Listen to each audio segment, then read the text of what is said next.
Hello students, welcome to our channel nursing knowledge #Nightingale nursing.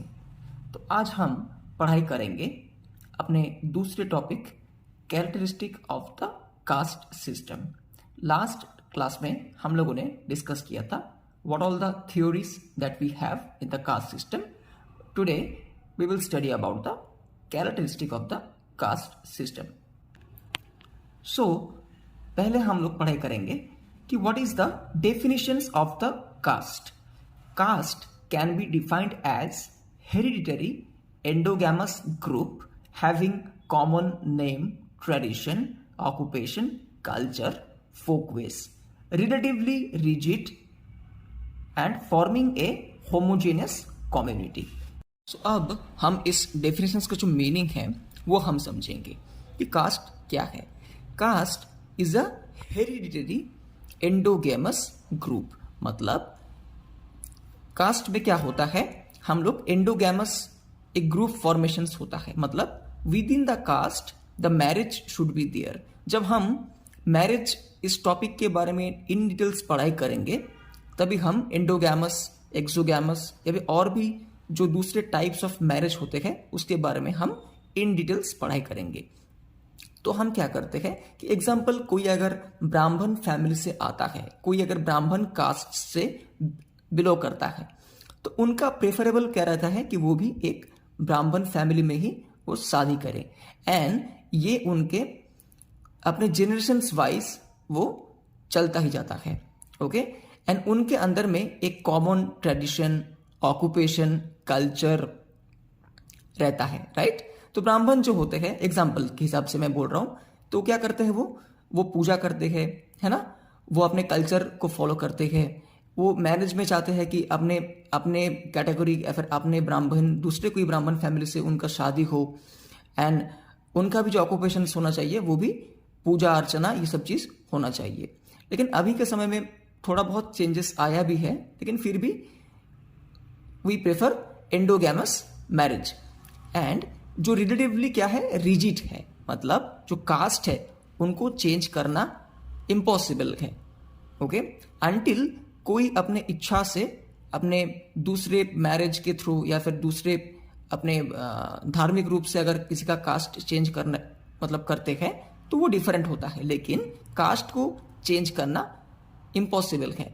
That is why it is relatively rigid and forming a homogeneous community.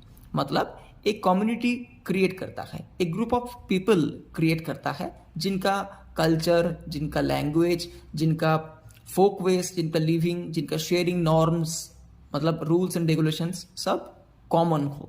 तो ये हम लोग का cast का definitions हुआ। अब हम पढ़ाई करेंगे कि कास्ट के कैरेक्टरिस्टिक क्या क्या है। First characteristic is hereditary and innate. See हम लोगों ने पढ़ाई किया अपने लास्ट वीडियो में कि कास्ट जो है वो क्या है, वो इनेट होता है, मतलब बाय बर्थ। एग्जाम्पल अगर जैसे हिंदू रिलीजन में अगर कोई लड़का या फिर कोई लड़की अगर अपना जन्म लेता है तो उसको हम क्या कहेंगे, वो भी हिंदू है। तो उसके अंदर भी बहुत सारे हम लोग का सब कास्ट है। जैसे ब्राह्मण है तो ब्राह्मण फैमिली में अगर कोई लड़का या फिर लड़की अगर कोई जन्म लेता है, कोई बर्थ होता है, तो उनको हम क्या कहेंगे, उनको हम ब्राह्मण परिवार के हिस्से कहेंगे। So that's called इनेट। And hereditary means उनकी भी जब फ्यूचर जनरेशंस आएंगे तो वो भी क्या होंगे, वो भी उसी कास्ट के अंडर में ही वो कहलाएंगे। एग्जाम्पल कोई ब्राह्मण फैमिली का कोई लड़का, उसने फ्यूचर में जाकर शादी किया तो उसका भी फ्यूचर जनरेशंस जो आया उनको भी हम क्या कहेंगे, उनको भी हम ब्राह्मण ही कहेंगे, क्योंकि ये चेंजेबल नहीं है, इट इज इनेट। तो ये बाई बार्थ से हम लोग का सिलेक्ट हो जाता है, मतलब बाय बार्थ से ये मौजूद रहता है। The second characteristic is एंडोगैमस। मतलब एग्जाम्पल मैंने अभी पहले कहा कि कास्ट जो है वो हम एक रूल्स, एक ट्रेडिशंस फॉलो करते हैं कि मैरिज जो होगा वो एंडोगैमस होगा। मतलब within the caste the marriage should be there. मतलब अगर कोई ब्राह्मण फैमिली से आता है तो वो क्या प्रेफर करता है कि मेरा जो भी फैमिली के साथ शादी होगा तो वो भी ब्राह्मण फैमिली से ही होना चाहिए, because it is practised since the long time of our Indian society. So we prefer the endogamous marriage, मतलब within the caste the marriage. Yeah, of course they can do the marriage even the intercaste also, but that is not socially acceptable because we believe that that is ethically wrong. So endogamous मतलब within the caste वो marriage को होना चाहिए. The next characteristic is hierarchical और hierarchy based. Hierarchy मतलब हम लोगों ने जब कल यानी हमारे लास्ट वीडियो में जब ट्रेडिशनल थ्योरी के बारे में पढ़ाई किया था, तब हम लोगों ने क्या पढ़ाई किया था कि जो ब्राह्मण है उनका ओरिजिन कैसा है. उनका ओरिजिन है ब्रह्मा के मस्तक से. उसके बाद जो क्षत्रिय थे उनका जो ओरिजिन था वो कहां से था, उन ब्रह्मा का थाई से. जो ट्रेडर्स यानी जो वैश्य थे उनका जो ओरिजिन था वो कहां से था, ब्रह्मा का हाथ से यानी हैंड से. और जो शूद्र होते हैं तो उनका जो ओरिजिन था वो कहां पे था, वो ब्रह्मा का फीट से उनका ओरिजिन हुआ था. तो हायरार्की क्या है कि कास्ट में हर एक का पोजीशंस को मेंटेन करना, उसको हम लोग क्या बोलते हैं, उसको हायरार्की बोलते हैं. Either it is from higher to lower और either it is from lower to higher, both. So ऐसे आवर इंडियन सोसाइटी में, हिंदू कास्ट में हम किसको सबसे ऊपर रखते हैं, ब्राह्मण को. उसके बाद हम किसको रखते हैं, क्षत्रिय. उसके बाद हम किसको रखते हैं, वैश्य. और उसके बाद हम किसको रखते हैं, शूद्र. तो ये हायरार्की मेंटेनेंस हम लोग हर एक कास्ट के अंदर हम लोग देख सकते हैं. सो इसके ऊपर भी बहुत सारा फैक्टर्स है, based upon their occupations, based upon their origin. So उनको हम क्या करेंगे, उनको हम एक हायरार्की स्टेटस में हम लोग उसको मेंटेन करेंगे.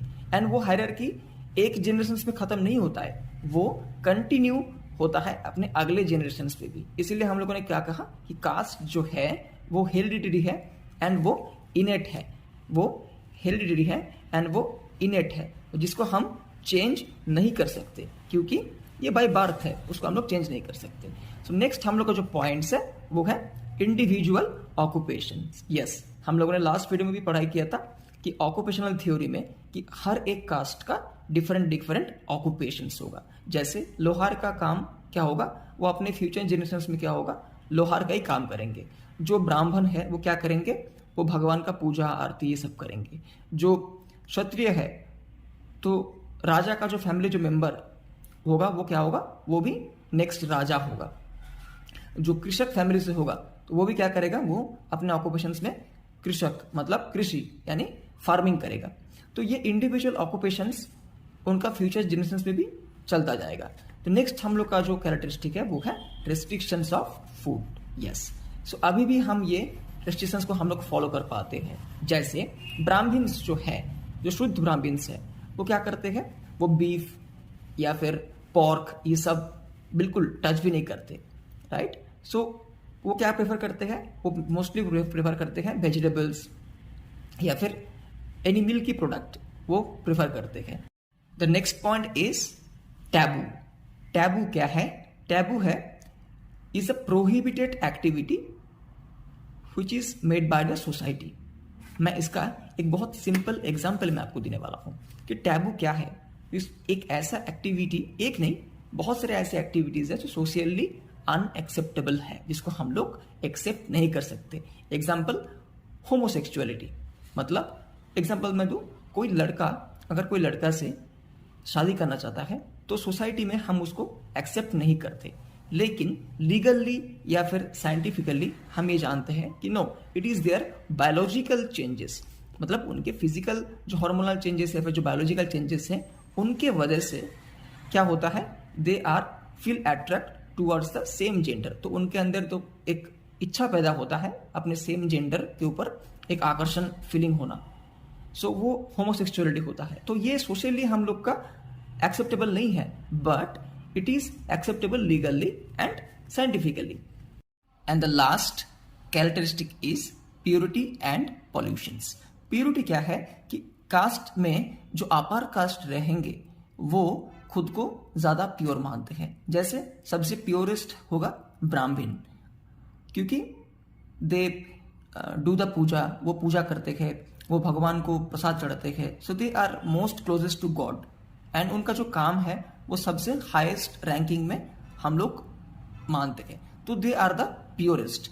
एंड पॉल्यूशंस क्या है कि जो नीच काम करते हैं, कोई भी काम नीच नहीं होता, लेकिन इंडियन ट्रेडिशनल जो थ्योरीज के हिसाब से, जो ऑक्यूपेशनल थ्योरीज के हिसाब से जो सदियों से चलता आ रहा है कि जैसे हरिजन कम्युनिटी जो कचरा साफ करते हैं, जो डेड बॉडीज को जलाते हैं, उनका जो काम है वो समाज में या फिर सोसाइटी में उनको हम नीच काम के हिसाब से हम जज करते हैं, तो they are ultimately polluted, so वो प्योर नहीं होते हैं। तो कास्ट सिस्टम में प्योरिटी एंड पॉल्यूशंस एक बहुत इंपॉर्टेंट कैरेक्टरिस्टिक है। I hope you have understood the classes. To understand the classes, don't skip the video और don't do the fast forward of the video, because आप जब fast forward कर देते हैं या फिर आप स्किप कर देते हैं तो आपको वीडियो शायद उतना इफेक्टिवली समझ में नहीं आएगा।